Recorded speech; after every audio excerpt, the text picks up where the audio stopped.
கிறிஸ்துவில் அன்பார்ந்த சகோதர சகோதரிகளே, இன்றைய நற்செய்தி வாசகம் மத்தேயு 8வது அதிகாரம் 28 முதல் 34 வரை உள்ள இறை வார்த்தைகள். இந்த நிகழ்ச்சி உங்கள் அனைவருக்கும் தெரிந்ததே. இயேசு கிறிஸ்து கலிலேயாவின் அக்கறைக்கு செல்லும் பொழுது அங்கு 2 மனிதர்கள், பேயினால் பீடிக்கப்பட்ட மனிதர்கள் கல்லறையிலிருந்து வெளியில் வராங்க. இயேசு கிறிஸ்துவை நோக்கி, நேரம் வருவதற்கு முன்பே எங்களை வதைக்கவா வந்தீர் அப்படின்னு கேட்டுட்டு கடைசியில் அந்த பக்கத்தில் பன்றிகள் மேய்ந்து கொண்டிருக்கிறது. அந்த தீய சக்திகள் அந்த பன்றிக்குள்ளாக தங்களை அனுப்புமாறு கேட்கிறார்கள். இயேசுவும் போங்கள் என்று கட்டளையிடுகிறார்.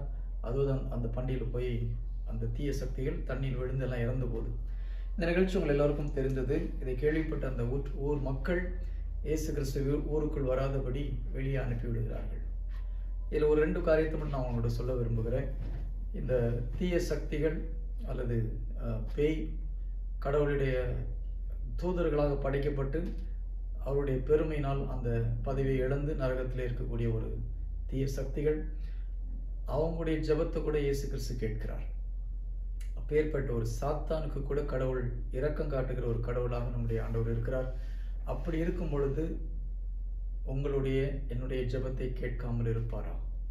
அதனால தான் நிறைய இடத்துல ஆண்டவர் சொல்றார், நம்பிக்கை குன்றியவர்களேன்னு சொல்றார். நாம் எந்த ஒரு காரணத்துக்காகவும் நம்பிக்கை இல்லாமல் ஜெபிக்கக்கூடாது. ஒரு சாத்தானுடைய ஜெபத்தை கூட கேட்கக்கூடிய ஒரு கடவுள் நம்முடைய ஜெபத்தை, கடவுளுடைய சொந்த பிள்ளைகளாக நம்ம ஜெபத்தை நிச்சயமாக கேட்பார் என்ற ஒரு நம்பிக்கையோடு நம்ம ஜெபிக்கும் பொழுது நாம் கேட்கிற அனைத்தையும் பெற்றுக்கொள்ள முடியும். அடுத்த ஒரு காரியத்தை பார்க்குறோம். இயேசு கிறிஸ்து அந்த மக்களுக்கு பெரியதாக தெரியவில்லை. கடவுளை முக்கியமாக அவர்கள் கருதவில்லை.